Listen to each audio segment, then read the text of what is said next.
Warren, how would you define true success? Well, I've said many times that if you get to be 65 or 70 and later, and the people that you want to have love you actually do love you, you're a success. I've never seen anybody that reaches that age. I mean, I'm not talking about somebody that's in extreme poverty or pain or something, but I've never seen anybody that, if they have a lot of people that love them, that is other than happy. And I've seen some very, very wealthy people that they give testimonial dinners to and name schools after and everything. And nobody loves them, you know. Their own kids would say, he's in the attic, you know. They never came. What are, say, 3 pieces of advice you would give to people who are looking to succeed in business?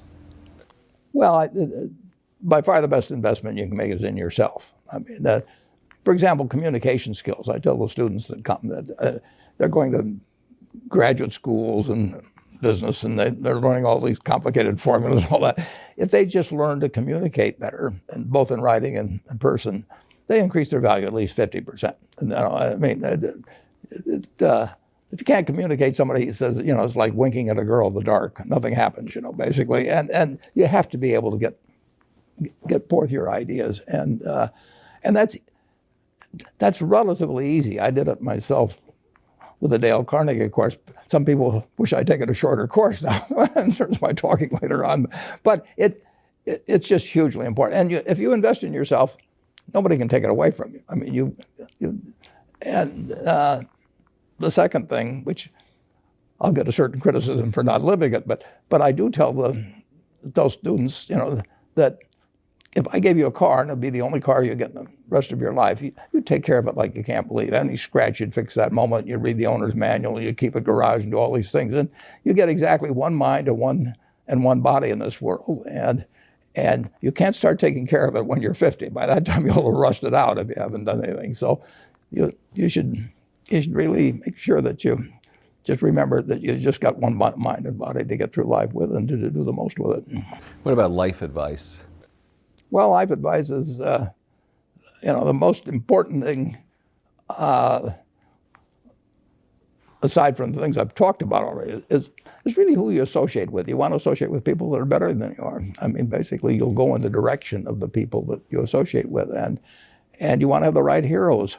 You want people, if you want to emulate somebody, you better pick very carefully who you want to emulate. And when obviously you can't pick your parents, they're going to have an enormous influence on you, but you don't get a choice on that. But you get choices as you go down the line, and who you admire, who you want to copy, and the most important for most people in terms of that decision is their spouse. It's also important in terms of a partner in business, but the partner in life is the most important one. You want to pick a spouse that's better than you are, and then he or she, and you hope they don't figure it out too fast.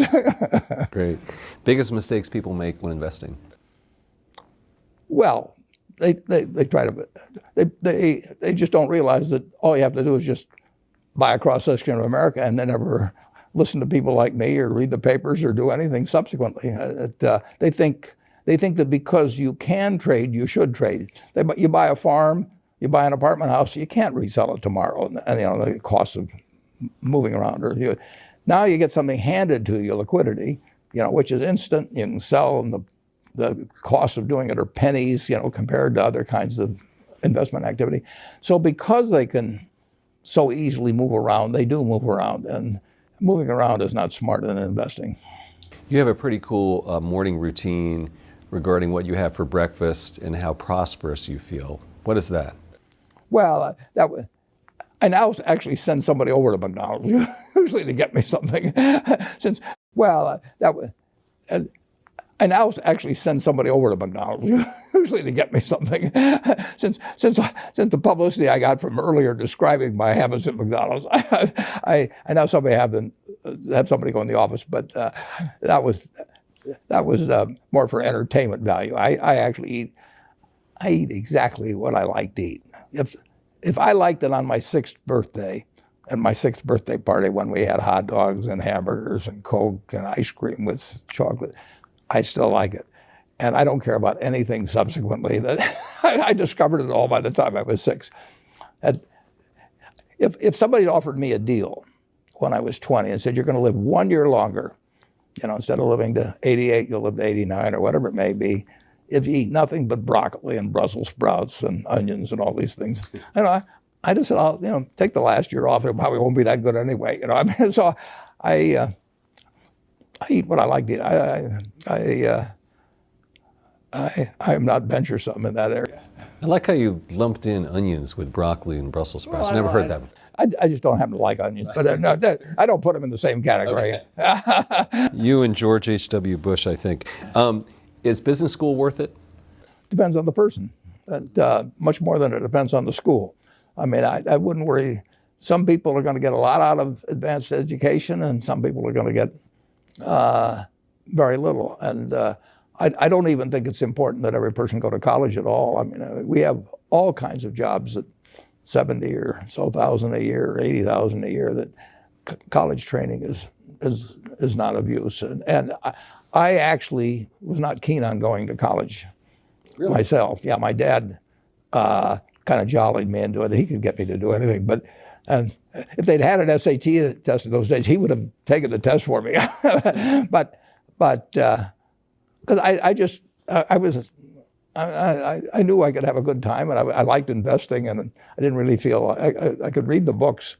So I don't, it's a big commitment to take 4 years, and the cost involved, and maybe the loans involved, and everything. And I think, depending on what your interests are in life, I don't think it's for everybody. I think it's for a lot of people, but there ought to be a reason you're going, and I didn't really see much reason. All right, last question. So lightning rounds. There's a few. Do you ever drink water? Only under duress. What is your favorite all-time song, Warren? It's undoubtedly, it's My Way. What about movie? Favorite movie? Well, I like The Bridge on the River Kwai because of there were a lot of lessons in that. Plus, it was enormously fascinating. Catchy tune, also. Pardon me? Catchy tune, also. Yeah, Right. very. Right. But the ending of that was sort of the story of life. He created the railroad, and did he really want the enemy to come in across it? Got it. Favorite book? Well, the favorite book from an the book that had the most impact on my life was The Intelligent Investor by Ben Graham. I knew you were going to say that. Favorite TV show? It's probably going to be it would be Nebraska in some huge bowl game and winning. And finally, what do you carry in your wallet, and how much money do you tend to carry around? Well, I probably carry maybe $400. I actually my wife likes to use cash, so I just take home a chunk of cash every now and then she doles it out. She looks at my billfold and sees whether all the hundreds are gone. Sticks a few in there, but it's pretty simple. And credit cards? I've got an American Express card, which I got in 1964, but I pay cash 98% of the time. If I'm in a restaurant, I always pay cash. It's just easier. Warren Buffett, thanks very much.